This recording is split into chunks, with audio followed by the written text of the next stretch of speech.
আসসালামু আলাইকুম ওরহমতুল্লাহি ওবরাকাতুহু। বন্ধুরা, আমি আপনাদের সামনে কালকে বলেছিলাম যে পূর্বাচল বাণিজ্য মেলা থেকে আপনি কত কম খরচে ঘুরে আসতে পারেন। সেই চেষ্টায় আমি বাসা থেকে বের হলাম। আমি যাচ্ছি মূলত কুড়িল চৌরাস্তায়। আপনারা ঢাকার যে কোনো প্রান্ত থেকে কুড়িল বিশ্ব রোড আসলে এখান থেকে অনাবিল বাস অথবা বিআরটিসির কাউন্টারে গিয়ে টিকিট কেটে আপনারা অনায়াসে পূর্বাচলে বাণিজ্য মেলায় যেতে পারেন। তো চলুন, যাই হোক, আমি হেঁটে রাস্তা ধরলাম। কুড়িল বিশ্বটা আমি হেঁটে যাচ্ছি। 20 টাকা রিক্সা ভাড়া, মূলত আমি ওটা হেঁটে যাচ্ছি 500 মিটার রাস্তা। তো এখানে এসে দেখলাম বাসগুলো সারি সারি হয়ে দাঁড়ায় রয়েছে এবং হাজারো মানুষ বাণিজ্য মেলায় যাওয়ার জন্যে কাউন্টারে এসে লাইন ভিড় করেছে। এবং দেখুন, আমি বাসে উঠে চড়েও আসলাম এবং বাস অনেক লম্বা লাইন কারণে আমি বাস থেকে নেমে গেলাম এবং আমার মতো অনেকেই বাস থেকে নেমে হেঁটে রাস্তা ধরছে। দেখুন, এই বাসগুলো সব বাণিজ্য মেলায় ঢুকবে বলে লাইনে দাঁড়িয়ে আছে, কিন্তু ঢুকতে পারছে না। তো আমি তাদের সাথে হাঁটতে হাঁটতে গেলাম, কারণ 1-1.5 কিলোমিটার রাস্তা হাঁটলে আমি যেতে পারবো। তবে এখানে বাসে বসে থাকলে আমার দুই দুই ঘন্টা তো আমি যেতে পারবো না। তো সবাই যেহেতু হাঁটতেছে, আমি হেঁটে গেলাম। তো তন্মধ্যে আমি যখন বাণিজ্য মেলার দ্বার প্রান্তে এসে পৌঁছে গেছি, দেখুন কত মানুষ টিকিট কাটার জন্য এখানে দাঁড়িয়ে আছে। আপনার ভিডিওটা দেখবেন, একটু লম্বা হলেও আমি স্বল্প সময়ে কিছু তুলে ধরার চেষ্টা করব। এবং আমিও দাঁড়াই রয়েছি এখানে টিকিট কাটার জন্য। এখানে অনলাইনে টিকিট কাটার ব্যবস্থা আছে। তো যাই হোক, আমি টিকিট কেটে ঢুকে গেলাম। ঢুকে যাওয়ার পরে এই ভেতরে ঢুকে আপনাদেরকে ভিডিও করে দেখাচ্ছি। এবং দেখেন, সন্ধ্যা লেগে গেছে, মাগরিবের আজান দিয়েছে আমি ঢোকাতেই। এবং এই যে যে বিল্ডিংটা দেখতে পাচ্ছেন, এটা প্রথম যখন 4-5 বছর আগে করে, তো আমি ভাবছিলাম এটা কোনো হয়তো বা ঢাকার এয়ারপোর্ট হবে।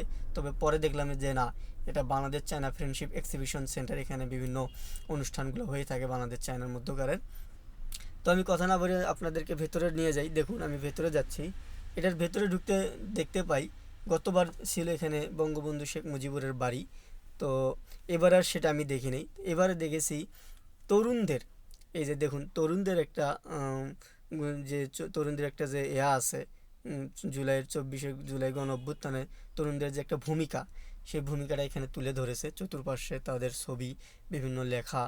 এই জায়গাতেই সেম ভাবে গতবার আমি বঙ্গবন্ধুর বাড়িটি দেখেছি। সেখানে কিছু বই পুস্তক এবং বিভিন্ন কিছু তার স্মৃতি তুলে ধরা ছিল। তবে তার বিপরীত এবার ভিন্ন রকম। তো এরপর আমি যাব মার্কেটে, যেখানে কেনাকাটাগুলো হয়। দেখুন, এখানে তরুণদের যে ভূমিকাটা ছিল 24-এর গণ অভ্যুত্থানের, সব কিছু এখানে তুলে ধরেছে। এবং অনেক কিছু আর্টিস্টরা এখানে নিয়ে এসেছেন, যেগুলা দেখার মতো ছিল। আপনারা দেখলে, না দেখলে মিস করবেন। এবং উপরে অফিস রুম, আমি যেতে পারি নাই। আর নিচে এই যে দোকানগুলো, ছোট বাচ্চাদের আপনারা যা যা পাবেন, টুপি, যদিও বা অনেক কিছু ছিল, আমি সব কিছু তুলে ধরতে পারি নাই। আহ, ভিডিওটি আমি সংক্ষেপ করছি। এরপর মেয়েদের বলা যায় বাহারি ডিজাইনের কেনাকাটা, ব্যাগ থেকে শুরু করে জামা কাপড়, কসমেটিক্স, সব ছিল। বেশিরভাগ মেয়েদেরই বলা যায়।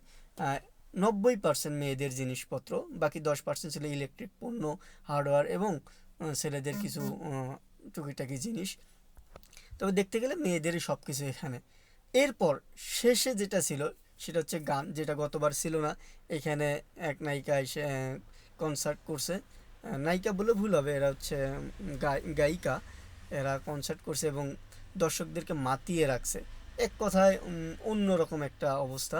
তবে সবাই এনজয় করছে এবং এখানে আপনারা দেখতেই পাচ্ছেন এরকম এত এত মানুষের ভিড়ে যদি আপনার এরকমটা হয়, তাহলে অবশ্যই ভালো লাগবে। আর খরচের কথাটা যেটা বলি, যেটা মেইন মেইন কথা, আমি খরচ আমার লেগেছে যাওয়ার সময় 35 টাকার টিকিট টিকিট লেগেছে, আসার সময় 35 টাকার টিকিট। ঢোকার যে 50 টাকার টিকিট, এটা আমি পাই নাই, এটা আমি ব্ল্যাকে 100 টাকার কাটতে ধরছি। কিন্তু বিকাশে কাটার ফলে আমি তাকে বিকাশে পেমেন্টটা করি নাই। কেমন, এখানে অনেক লোকজন ছিল। এটাকে অনেকেই বলবে চোরের ওপর বাটপারি বলে।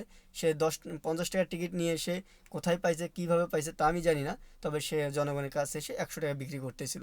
শেষে যেটা আঁকানেন, এই বেলুনের কথা, অবশ্যই এটা ভালো লাগার একটা জিনিস। এখন সোশ্যাল মিডিয়াতে এটা খুবই ভাইরাল।